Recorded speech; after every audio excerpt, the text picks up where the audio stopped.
मध्य प्रदेश के इंदौर में सिविल जज की परीक्षा पास कर बेटी ने माता पिता का सर गर्व से किया ऊंचा। सड़कों पर सब्जी बेचकर बेटी को मां बाप ने पढ़ाया था। देश भर में बेटियां अपना नाम रोशन कर रही हैं, जहां बेटियां अब पुरुषों की तरह ही कंधे से कंधा मिलाकर चल रही हैं। ऐसी ही इंदौर की एक बेटी है जिसने अपने माता पिता का सर गर्व से ऊंचा कर दिया। मूसखेड़ी में रहने वाली अंकिता नागर ने अपनी कड़ी मेहनत और परिश्रम के बाद सिविल जज की परीक्षा उत्तीर्ण की। अब मध्य प्रदेश में जुडिशरी सिस्टम में अपनी सेवाएं देगी। अंकिता ने बताया कि वह लगातार 8 से 10 घंटे पढ़ाई करती थी। परिवार में माता पिता सब्जी बेचते थे। अंकिता भी उनकी समय समय पर मदद किया करती थी। इस पिता सवेरे 5 बजे उठकर मंडी जाते थे। जब मंडी से सब्जी लेकर आते थे तब अंकिता ठेले पर सब्जी जमा करती थी। अंकिता ने भी अपने जीवन में काफी संघर्ष किया। इसी संघर्ष का फल आखिरकार अंकिता और उसके परिवार को मिल गया। अंकिता की खुशी उनकी मां जाहिर करते करते उनकी आंखों में आंसू भी आ गए। इंदौर से संवाददाता साजिद खान की रिपोर्ट।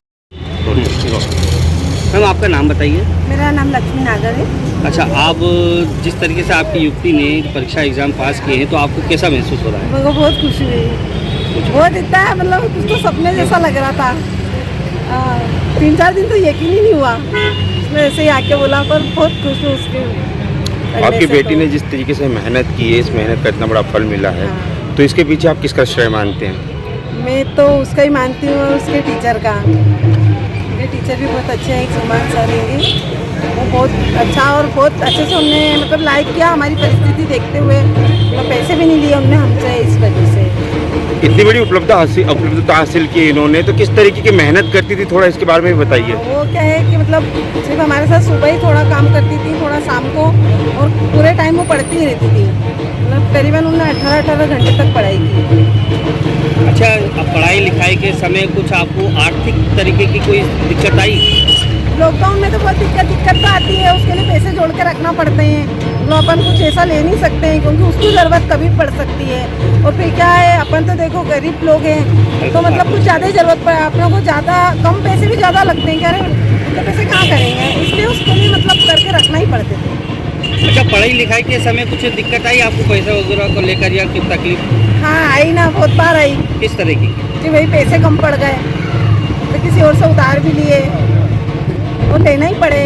कुछ घर वालों ने सहयोग किया, ससुराल से भी मायके से भी किया उसके लिए। अच्छा, कितने बच्चे हैं आपके? मेरे 3 बच्चे हैं, 2 बेटी है और 1 बेटा है। अच्छा, ये बच्ची जो आपकी है ये बड़ी है छोटी है? नहीं, ये इसके भाई से छोटी है। तो उसका भाई भी पढ़ा है, मतलब फाइनल किया, बीबीए किया उसने भी। अच्छा, किस तरीके से गुजर बसर होता है घर का? हम सब मिलके काम करते हैं, इसीलिए गुजर बसर होता है। क्या काम करते हैं? ये सब्जी बेचते हैं। अच्छा, आपका नाम बता दीजिए। मेरा नाम लक्ष्मी नागर है। ठीक है, नाम बताइए आपका। अशोक कुमार नागर। अच्छा नागर जी, ये बताइए कि आपकी बच्ची जिस तरीके से पेपर में पास हुई है तो आप उसको क्या कहें, किस नज़रिए से देखते हैं? बेटी है सर, पास हुई तो खुशी तो हम सब लोगों को ही सही, और इतनी अच्छी खुशी है कि शायद ही कोई पहली बार तो खुशी इतनी आई है हम लोगों को। और बच्ची ने मेहनत करी, संघर्ष करा, कुछ संघर्ष हमारा भी दिया। आपकी बेटी आज जज बनी है, किस तरीके की इनकी मेहनत रही है इस पूरे उपलब्धता के बीच में? ये सर दुकान में लगाता हूँ सर, यहाँ पे भी आकर मेहनत करती है, घर पे भी पढ़ाई करती थी, रात भर पढ़ती थी सर। हम जब सोते थे तो इससे बोलते थे कि बेटा सो जाओ, टाइम बहुत हो गया। तो पापा भी आप सो जाओ, मैं सो जाऊँगा। क्या मालूम सर, हम तो सो जाते थे, क्या मालूम कब वो सोती थी और कब उठते, सुबह उठते तो फिर पढ़ती थी सर। अच्छा, कितने टाइम से आप ये सब्जी व्यापार करते हैं? शुरू से ही तो सब्जी बेचार का काम है बाबूजी। अभी तो यहाँ पे ठिया रहे तो यहाँ बेचता है, तो ठेले में सब्जी बेचते थे। अच्छा, ये बताइए कि आपको मतलब बच्ची को पढ़ाने में कोई आर्थिक समस्या आई हो, किस तरीके से? समस्या थी सर, वो तो सब्जी में क्या कर सकता है।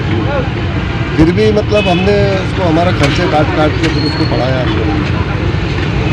अच्छा, पेपर वगैरह फॉर्म वार्म भरने में भी कुछ दिक्कत आई थी? दिक्कत आई ना, अभी जैसे जबलपुर गए, पेपर देने गए, फिर इनका इंटरव्यू है, उसमें गए।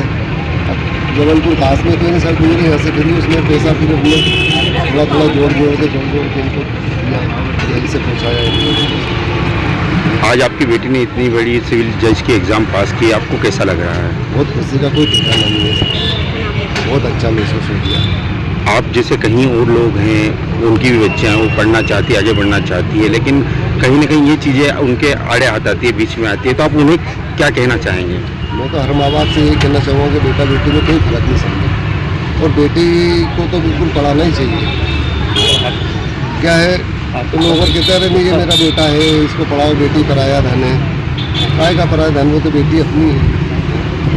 इसलिए सभी से यही कहना है मेरा, जो भी मतलब जो देख रहे हैं सुन रहे हैं, सब लोगों से यही कहना है मेरा कि बेटा बेटी में फ़र्क मत करो, बेटी को भी पढ़ाओ और अच्छे से पढ़ाओ। जैसा बेटे का ध्यान रखो वैसे बेटी का भी ध्यान रखो। अच्छा, जिस तरीके से आप सब्जी व्यापार करते हैं, तो आपके साथ में भी कोई व्यापारी करने वाले होंगे, तो उन लोगों का क्या कहना है, किस तरीके से? वो तो सर देखो, सबका अपने अलग अलग विचार रहते हैं, एक जैसे विचार का इंसान तो कोई रहता नहीं है। सब्जी वाले अब यहाँ पे अभी तो ठीक है, शाम को पूरी दुकान लग जाती है चारों तरफ यहाँ पर सब्जी, पूरा मतलब सब्जी मंडी जी है। मैम, आज आप सिविल जज बने हैं, किस तरीके, क्या कैसा लग रहा है आपको? कैसे एक्सप्रेस करूँ कि मेरे तो खुशी का ठिकाना ही नहीं आ रहा है। ऐसा लग रहा है कि कोई सा सपना सच हो के मेरे सामने आ गया है। आज इतनी बड़ी आप लोग मुद्दा हासिल की है, कैसा रहा ये पूरी जर्नी, कैसी रही यहाँ तक पहुँचने की आपकी? जर्नी तो थोड़ी टफ रही थी, बट सबका सहयोग मिलता गया और आगे बढ़ती गई थी मैं। सबसे पहले फैमिली ने पूरा सपोर्ट करा, पढ़ने का अवसर दिया, टीचर्स ने मार्गदर्शन दिया, फ्रेंड्स ने, फैमिली ने, सबने सपोर्ट करा, तो आज यहाँ तक आ पाए। अच्छा, क्या बैकग्राउंड है, क्या पापा वगैरह क्या व्यवसाय करते हैं, किस तरीके से? पापा मम्मी सब्जी का व्यवसाय करते हैं। आप भी यहाँ पे? जी, मैं भी शाम को हेल्प कराने के लिए आ जाती हूँ। कैसा महसूस कर रहे हैं अभी आप, और ये इतनी बड़ी उपलब्धता हासिल की है आपने, तो इसके पीछे खास तौर पर किन लोगों ने आपकी मदद की, या फिर आप यहाँ तक पहुँचे हैं, तो उनमें किसे श्रेय देना चाहिए? सबसे ज़्यादा मदद मम्मी पापा ने करी है, फिर मेरे टीचर्स ने करी है, क्योंकि उनके बिना तो मैं आ नहीं पाती। मेरे पूरे फ्रेंड्स ने मतलब हर चीज़ पे सपोर्ट करा है, इवन बुक्स वगैरह लाने करने में, मतलब सभी का किसी एक को श्रेय देना हो नहीं पाएगा, क्योंकि सभी ने कोई ना कोई सहयोग करा, पर हाँ सबसे ज़्यादा पेरेंट्स हो। अच्छा, किस तरीके से एक छोटा जैसे व्यापार है, सब्जी बेचते हैं, और उसको पढ़ा, मतलब उसको अपना आर्थिक कमाई तो इतनी होती नहीं है, फिर भी आपकी पढ़ाई उन मम्मी पापा ने नहीं रोकी और आपको पढ़ाया, इस काबिल बनाया, तो आप मतलब क्या कहना चाहेंगे? सर, सबसे बड़ा श्रेय तो मैं सरकार को ही दूंगी, क्योंकि उन्होंने इतनी सारी योजना निकाली हमारे लिए। जैसे मैं ऐसे कैटेगरी से हूँ, तो मुझे जो पढ़ाई रहती थी वो तो स्कॉलरशिप से ही हो जाती थी, पूरी स्कॉलरशिप मुझे मिल जाती थी। ऊपर का खर्चा रहता था जाने आने का या एग्ज़ाम फॉर्म वगैरह का, तो ये घर से मैनेज हो जाता था। तो कोचिंग फी वगैरह लगी, वहाँ पे भी टीचर्स ने सपोर्ट करा, मुझसे तो कमी दी थी उन्होंने, तो वहाँ पे भी सपोर्ट मिला मुझे। थोड़ी फाइनेंशियल प्रॉब्लम आती थी, बट फिर भी हो जाता था मैनेज। आज की युवा पीढ़ी को क्या संदेश देना चाहिए? युवा पीढ़ी को संदेश है कि आपका जो भी लक्ष्य है, जो आपने डिसाइड करा है, उसके लिए आप हमेशा प्रयास करते हैं, कंटिन्यू प्रयत्न करेंगे तो आपको सफल हो जाएगा। अच्छा, जिस तरीके से आपने बताया कि आप यहाँ पे आके मम्मी पापा की हेल्प भी करवाती थी पहले पर सब्जी को लेकर, तो उसमें फिर पढ़ाई को लेकर कैसे टाइम निकालते थे, समय निकालते थे? यहाँ पे मुझे शाम को आना रहता था, उसके बाद 22 घंटे मिलते थे, 24 में से 2 घंटे या 22 घंटे सफिशिएंट है, पूरा भरपूर टाइम मिलता था। इतना तो अपन मस्ती करने में निकाल लेते हैं। अच्छा, किस तरीके से कोई तकलीफ आई हो आपको पूरी पढ़ाई करने में अब तक? पढ़ाई करने में तकलीफ तो आती थी, क्योंकि सब चीज़ें एकदम